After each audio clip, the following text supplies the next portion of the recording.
Hi everyone. ఈరోజు మనం చూడబోయే topic generate and test. So artificial ఇంటెలిజెన్స్కి సంబంధించి ప్రీవియస్గా మనం హిల్ క్లైంబింగ్ అల్గోరిథమ్స్ చూసాం అండ్ ఏస్టార్ అల్గోరిథమ్స్ చూసాం.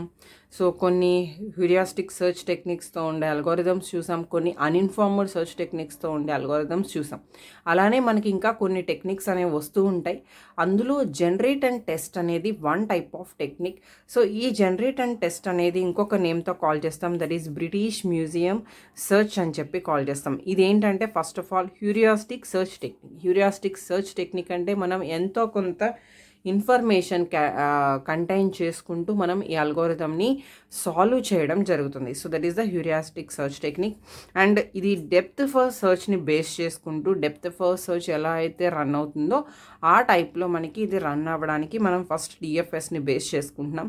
And it is also a backtracking method. Back tracking method అంటేనే ఫస్ట్ మనకి డిఎఫ్ఎస్. సో ఎప్పుడైతే మనం పేరెంట్ నోడ్ నుంచి చైల్డ్ నోడ్స్కి వచ్చిన తర్వాత అగైన్ చైల్డ్స్ నోడ్స్ నుంచి చైల్డ్స్ నోడ్స్కి వచ్చినప్పుడు బ్యాక్ ట్రాకింగ్ వస్తూ మనం అనదర్ చైల్డ్కి నైబర్కి మూవ్ అవుతున్నాం అంటే మనం బ్యాక్ ట్రాకింగ్ అనేది పెర్ఫామ్ చేస్తున్నాం. So that is nothing but a backtracking method.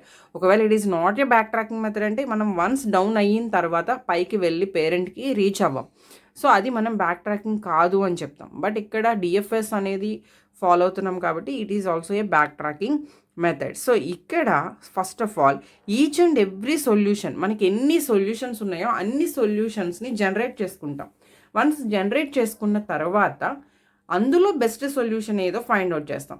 For example మీరు ఒక ఏరియాకి వెళ్ళాలి అంటే మీ ఉన్న స్టార్టింగ్ పొజిషన్ నుంచి మీరు వెళ్ళే డెస్టినేషన్ పాయింట్కి ఉన్న ఆల్ పాసిబుల్ సొల్యూషన్స్ అన్నీ మీరు ఫస్ట్ ఫైండ్ అవుట్ జనరేట్ చేసుకుంటున్నారు. వన్స్ జనరేట్ చేసుకున్న తర్వాత మీకంటూ అందులో తక్కువ టైంలో తక్కువ కాస్ట్లో వెళ్ళే ఒక జర్నీ కనిపించింది, అంటే ఒక వే కనిపించింది. సో మీరు దాన్ని ఏం చేస్తారు అంటే చూస్ చేసుకుంటారు. సో దాన్ని చూస్ చేసుకుని మీరు మూవ్ అవ్వడం అనేది జరుగుతుంది. అలానే మనకి ఇక్కడ ఒక డయాగ్రామ్ రిప్రజెంటేషన్ ఉంది. ఇది కంపల్సరీ మీరు ఎగ్జామ్లో డ్రా చేయాలి. First of all generator. ఈ జనరేటర్ వర్క్ ఏంటంటే మనం తీసుకున్న ప్రాబ్లమ్కి ఆల్ పాసిబుల్ సొల్యూషన్స్ని ఫైండ్ అవుట్ చేస్తుంది. వన్స్ ఫైండ్ అవుట్ చేసిన తర్వాత టెస్టర్కి ఇస్తుంది. టెస్టర్ వర్క్ ఏంటి? Which is the best solution to the given problem. So దాన్ని ఫస్ట్ టెస్టర్ అనేది చెక్ చేస్తుంది. ఒకవేళ మనం తీసుకున్న ఫస్ట్ అంటే ఇప్పుడు మీకు ఫర్ ఎగ్జాంపుల్ 100 సొల్యూషన్స్ వచ్చినాయి, పాసిబుల్ సొల్యూషన్స్.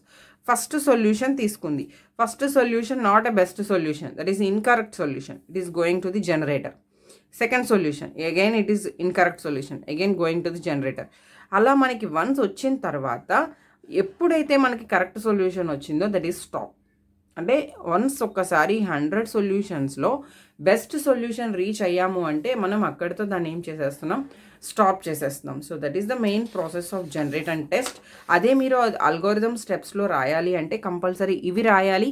అది డయాగ్రామటికల్గా ఎక్స్ప్లెయిన్ చేస్తుంది. First generate a possible solution and tester ఏం చేస్తుంది? Test to see if this is a actual solution. So ఇదే మనకి బెస్ట్ సొల్యూషనా కాదా అని టెస్టర్ చూస్తుంది. ఒకవేళ టెస్టర్ చూసింది బెస్ట్ సొల్యూషన్ అయితే దెన్ క్విట్, అది మనకి ఫౌండ్ అయిపోయింది అని చెప్పి. Otherwise return to the step 1. Step 1 means we can generate again A possible solution. So once మళ్ళీ పాసిబుల్ సొల్యూషన్ జనరేట్ చేసుకున్నాము అంటే అది బెస్ట్ సొల్యూషనా కాదా మళ్ళీ మనం టెస్ట్ చేసుకుంటాం.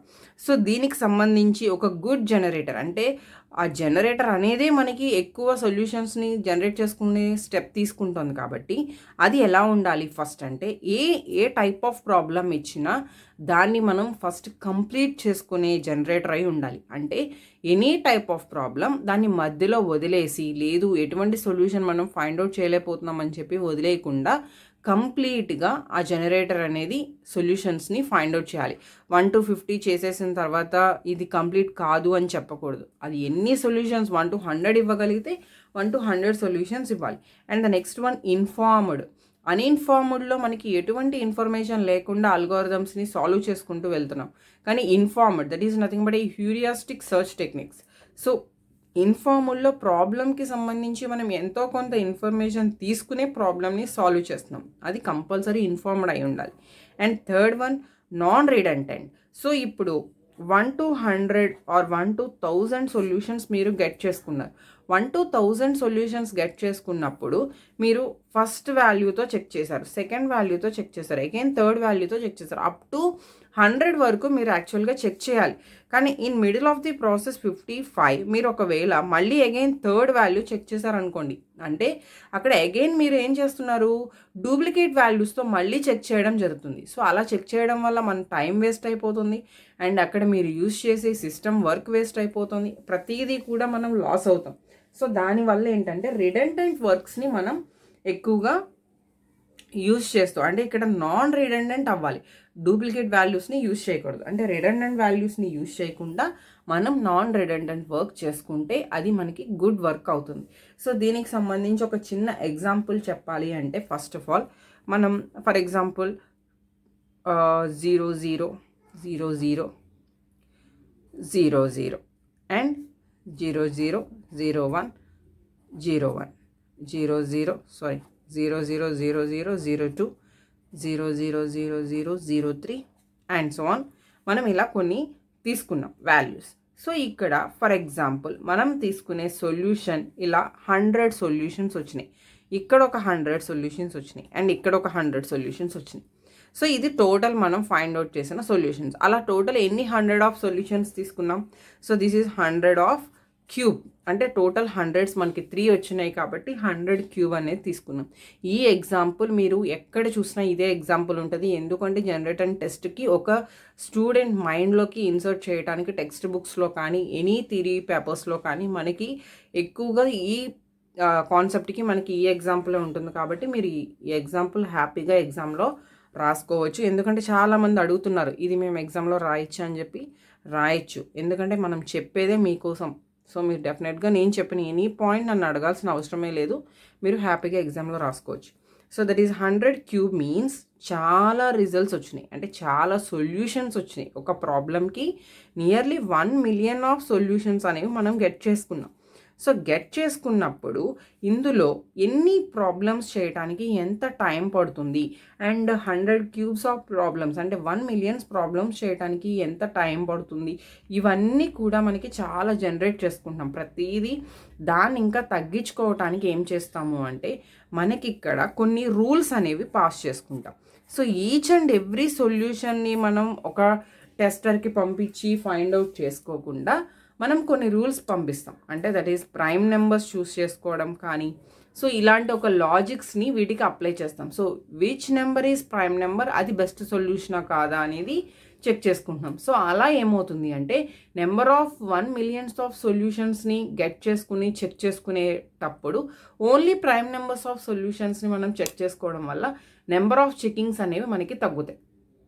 సో దానివల్ల మనకి టైం కానీ ప్రతిదీ కూడా సేవ్ అవుతుంది. సో అలా సేవ్ అవ్వటం అనేది మనకి మెయిన్ జనరేటర్ వర్క్ ఫాస్ట్గా చేయడానికి యూజ్ అవుతుంది. So this is the concept of generate and test.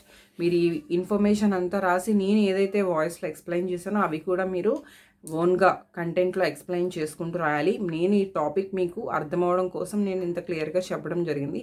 So this is very very simple topic. Thank you.